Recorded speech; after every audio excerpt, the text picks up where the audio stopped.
बड़ो ये राम बीचवा में देव रकसैया बीचवा में देव रकसैया तो धैले कलैया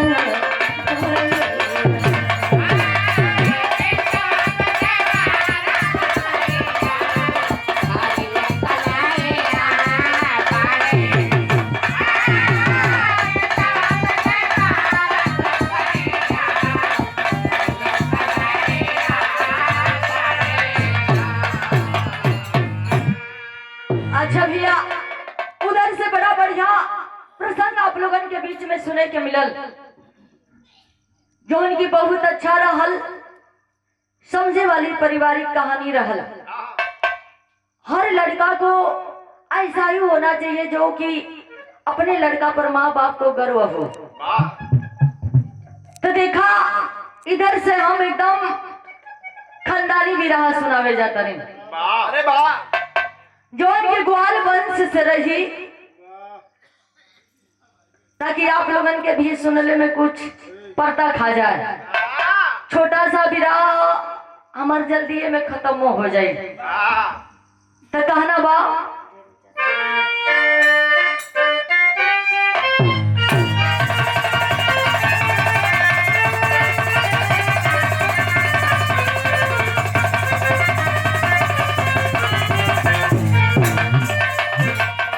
भूमिका के लाइन में कबीर जी लिखत हुवन का लिखत हुवन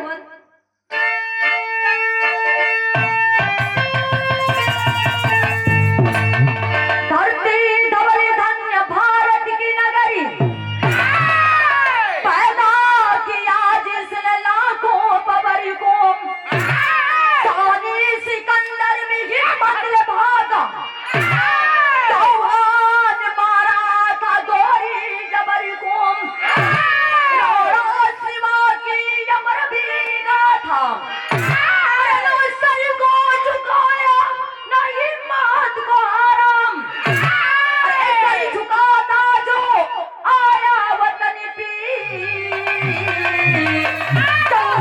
सपूतों ने रंग में पछाड़ा।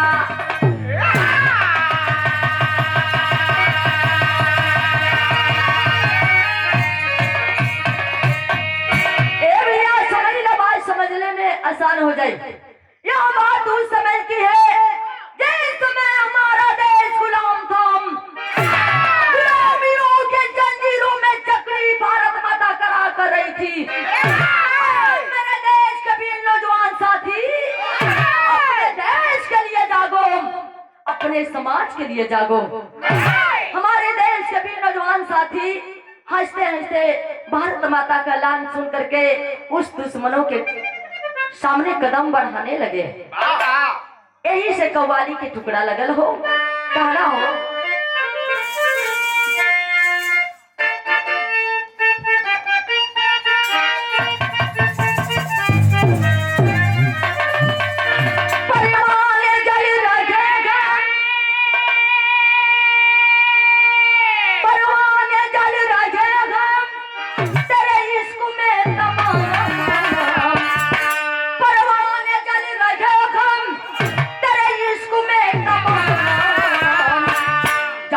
जरा इस आग में जानम जरा इस आग में अरे खुद को जला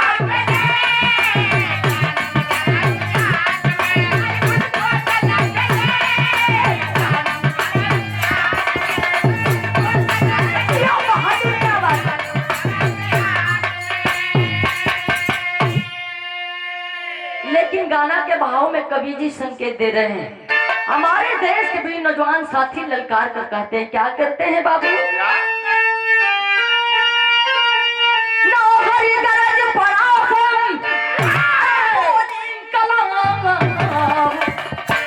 नौकरी गरज पड़ा हम अरे बोली कायर जरा इस जंग में कायर जरा इस जंग में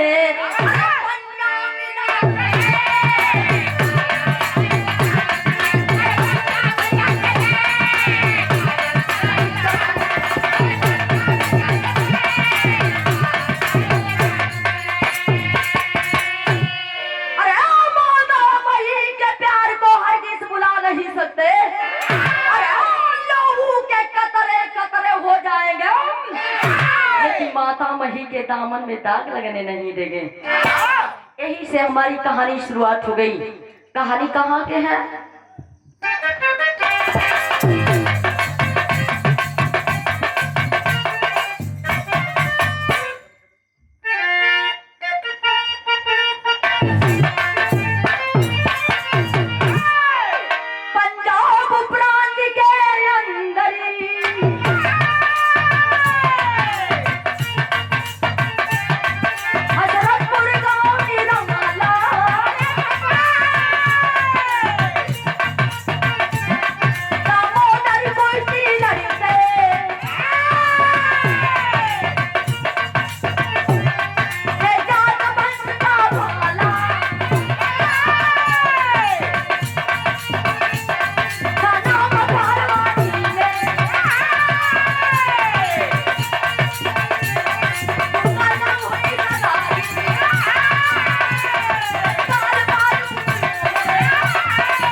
रहे वाला दामोदर नाम के पहलवान हवन जौन की अपन पहलवानी करत हवन। पहलवानी के चर्चा उनके देश के कोने कोने रहल। ए भैया दुर्गा नाम के लड़की से उनकी शादी हो जाती है। दुल्हन को घर लाते हैं। प्यार दुलार में 5 साल के दिन बीत गए। उनके मने सुंदर इकलाल के पैदाइश भइल। धीरे धीरे बचवा का पालन पोषण होखे लागल। जब बचवा का पालन पोषण होने लगे, जब 5 साल के भइलन तो इधर देखा मौसम जेठा सारी रहल। रिमझिम बारिश हो रही थी। उसी बारिश में 4 बजे भोर में उठ करके जाकर के अखाड़ा की माटी लेकर के अपने पूरे बदन पर पोत करके पहलवानी करने लगे। पहलवानी करके बाबूजी घर को आ रहे थे। जिंदगी साथ नहीं देती है, आकाशी बिजली तड़पती है और आकर के दामोदर पहलवान को मार देती है। जमीन पर गिर के धराशायी हो गए। इधर बाबू जब घरे पता चलल दुल्हन दुर्गा जी के रोवत बिलखत अपने सैया जी के पास चली। अपने सैया जी के लसिया पर अपन बुढ़िया धके रोए लगली कि ऐसा ना हो सकेला स्वामी दे, रवा हमने के छोड़ के नहीं जा सकेला। अगर आप चल जाए तो होई कहाँ? बताओ। ठीक लाइन गीत लगल।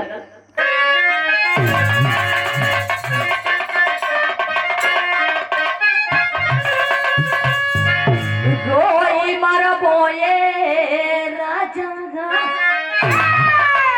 रोई मर बोए राजा, जई बाजो पुरन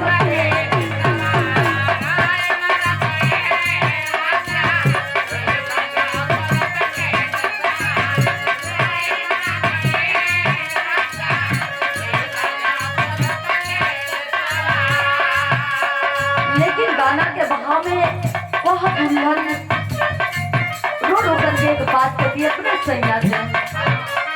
क्या कहली? छोड़ गई लये स्वामी, छोड़ गई लगे स्वामी, नैया पीछे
गई ये स्वामी।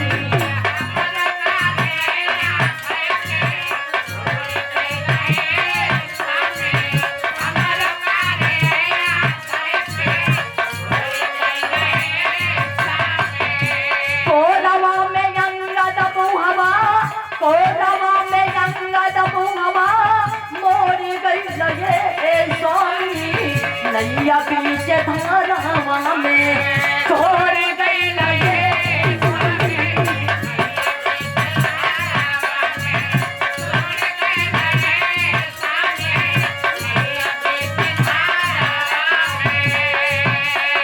काली की स्वामी ने हमारे नैया बीच धार में छोड़ के चल गई। सहारे हम अपने बचवा का पालन पोषण करो। हमार पहाड़ जैसन जिंदगी बिगाड़ दिली, हमार करियाई तोड़ दिली स्वामी देव। हमार सुगना था अभी 5 बरिस का हमन, अपने सुगना के लेके हम कहाँ जाए। इतने बात अपने सैया के सोचत थी, तब तक एक बात याद है कि हमार सैया जब भी हमारे पास में बैठे तो हमरे बबुआ के बारे में बतावे कि जैसे हमार नाम देश के कोने कोने चर्चित बा, वही तरह हमरे लाल का नाम चर्चित हुई। अपने बचवा के पढ़ा लिखा करके देश के कोने कोने अपने जैसे पहलवान बनाई। इतनी बात जब वो दुल्हन के दिमाग में आती है बाबू, तुरंत अपने आंखों के आंसू को पोंछ करके तुरंत खड़ी हो जाती है और 5 बरस के लड़का का हाथ पकड़ करके अपने सैया के सौ पर हाथ धर करके वादा करती है, कसम करती है कि स्वामी देव मैं आपके जैसे आपके बचवा को पहलवान बनाऊंगी। देश के कोने कोने आपके जैसे बचवा का नाम रोशन होगा। जो आपका सपना है मैं पूरा करूंगी स्वामी देव, मैं पूरा करूंगी।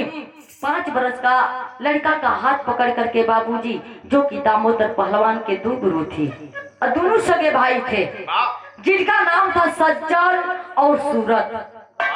सज्जन सूरत दोनों गुरुओं के पास अपने सैया के अंतिम संस्कार करके बाबूजी वह 15-16 दिन के बाद वह दुर्गा जी 5 बरस के लड़का का हाथ पकड़ करके दोनों गुरुओं के पास लेकर चल देती है और जा करके ललकार कर कहने लगी, कान खोल करके सुन लीजिए गुरुजी, कान खोल करके सुन लीजिए।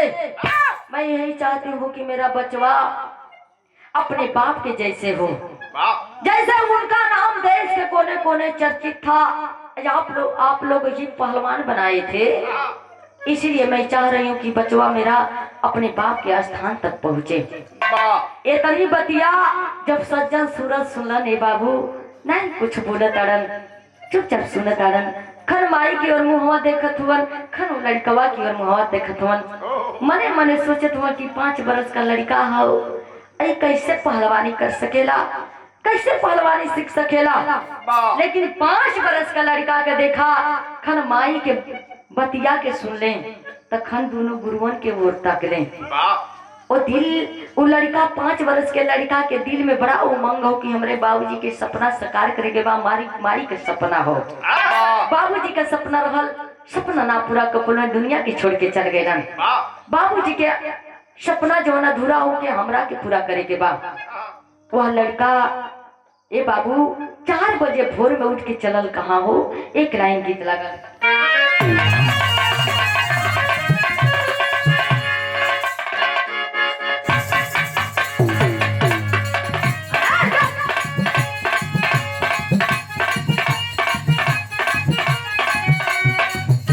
कोनो लड़का एगो लड़की के देख के कहलस, का कहलस, अचारा के लाज गोरी कचरा बनवा,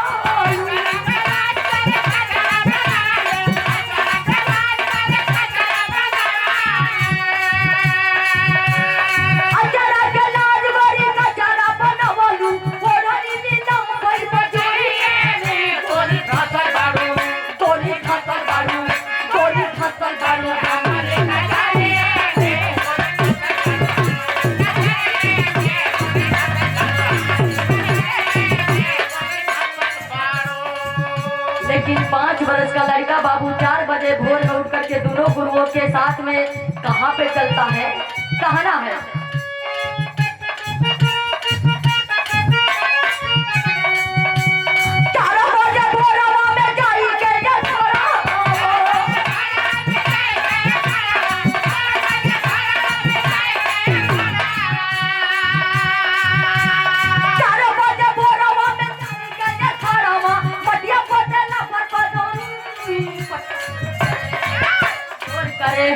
पट्टा चोर करे चोर।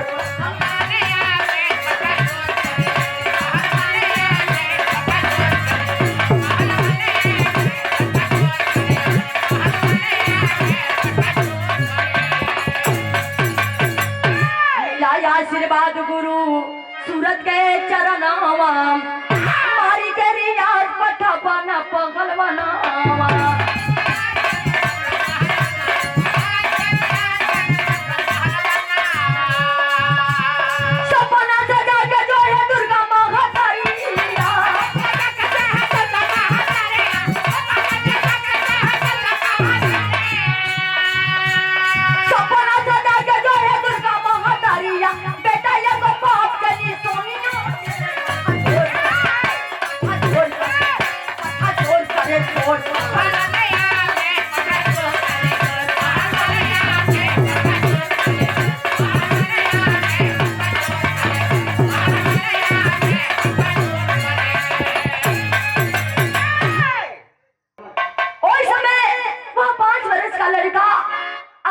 जाकर के बाबूजी अखाड़े की माटी लेकर के अपने पूरे बदन में फूल लेता है और पहलवानी करने लगा।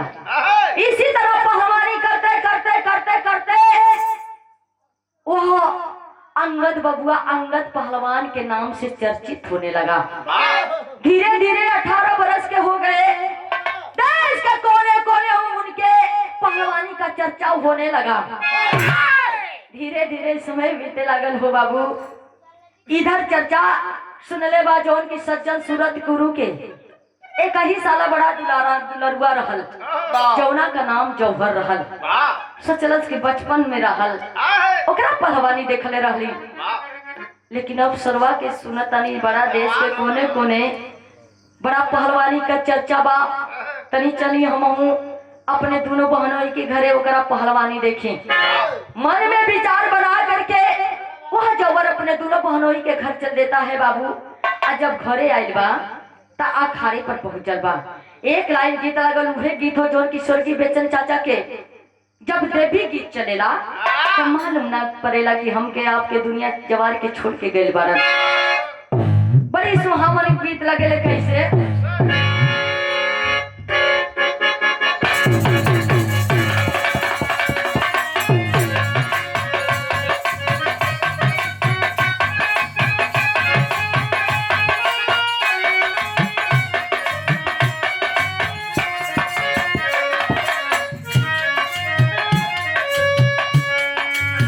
पिया की डरिया मैया मोरी नावेली चलुआ हो की झूली रे झूलिया हो की झूली वो झूलिया मैया मोरी गावे लिगिया हो की झूली रे झूलिया।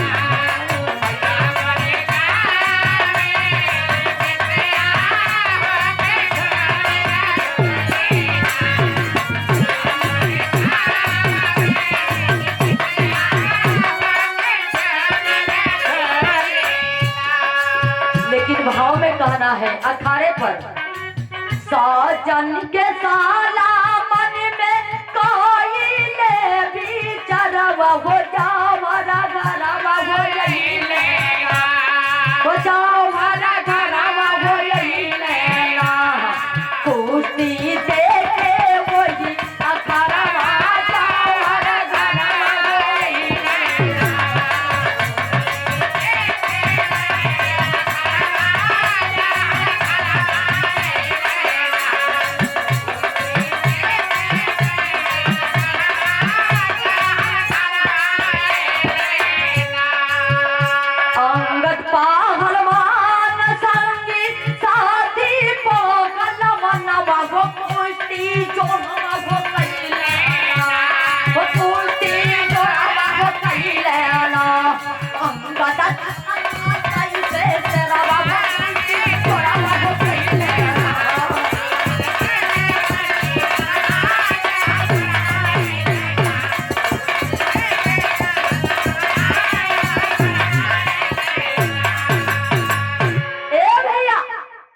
अखाड़े पर भोरवे में बैठ गए। इधर अखाड़े अंदर कुश्ती चालू हो गई। धीरे धीरे सुघुरा के जब पहलवानन के बीच अंगद पहलवान से पहलवानी होके लागल, पारी पारा सबके अखाड़े अंदर पछाड़त गईलन। आ जब पछाड़त गईलन तई देख करके ओकरा मन में बड़ा हल्ला मचे लागल, हलचल खौजियाए लागल। अरे बाप रे बाप, इतना बड़ा लड़का पहलवानी करते करते इतना बड़ा हो गई कि कोनो पहलवान के आगे अपने गुणत नहीं थे। कल जला एगो घर में कुटनी हो गई ना तो कितना घरन के बर्बाद कर दी। हाँ, फुकनी फुआ जो आदमी खिलौना में देखले ना कितना मजबूत परिवार के बिगाड़ दिया। ए भैया उ का गेले भैनिया खड़े पर होन आओ ता मन में विचार करता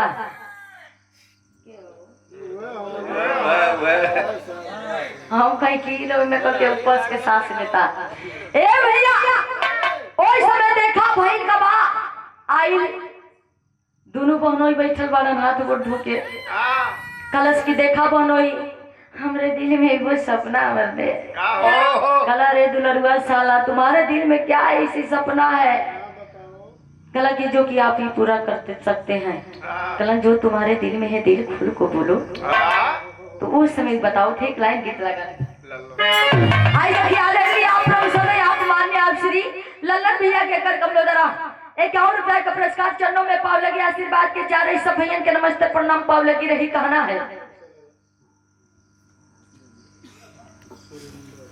हाय देखिए आदरणीय आप प्रभु आप मान्य आप श्री सुरेंद्र चचा जी के कर कमलोदरा 51 रुपए के पुरस्कार चचा जी के बार बार पाव लगी हो कहना है।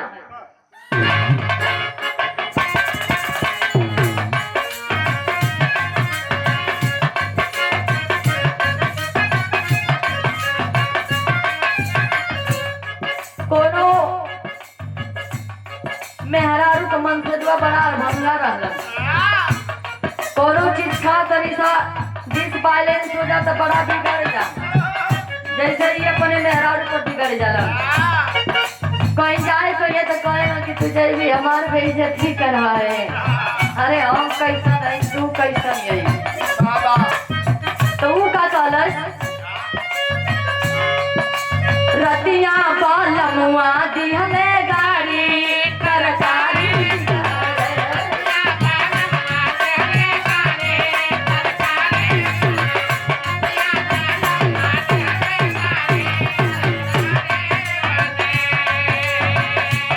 लेकिन भैया ये गीत का लाई रहल उ समझावत बा का समझावत बा।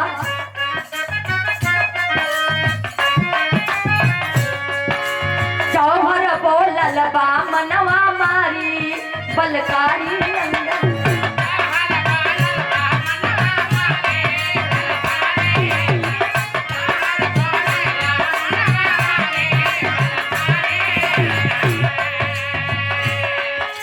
तोहरी महतारी अंगा तोहके सवारी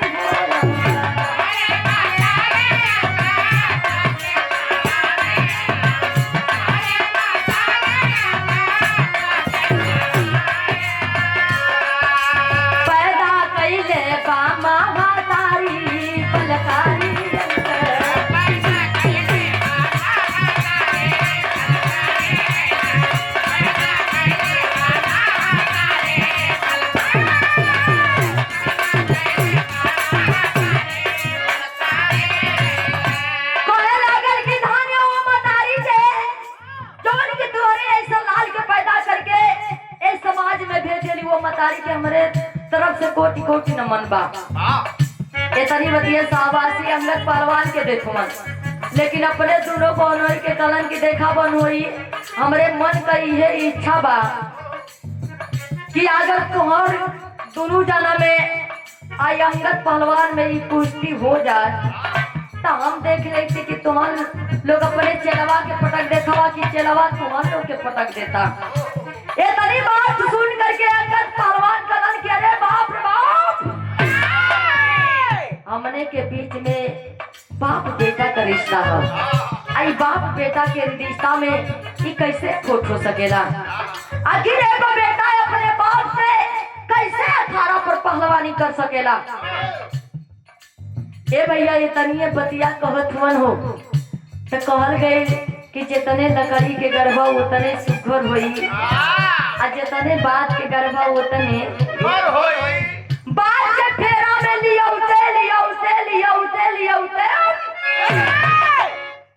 अपने दोनों बहनों के अपने फेरा में लिया दिहलस। आ जब अपने फेरा में लिया दिहलस तभी लो लगलन एकदम भाजे लगलन। जाके अंगद पहलवान से एक बात कहलन, छोटे साले की बात सुन, छोटे साले की बात सुन, सज्जन सूरत तैयार हुए, साले का साया घेर लिया, गुरु चेला तैयार हुए। जाके ताली अपन ठोकत हमन, जांग ठोकत हमन, आवा आवा आवा आवा आवा हो पूरा ठोक के गले में अंगद पहलवान आवा।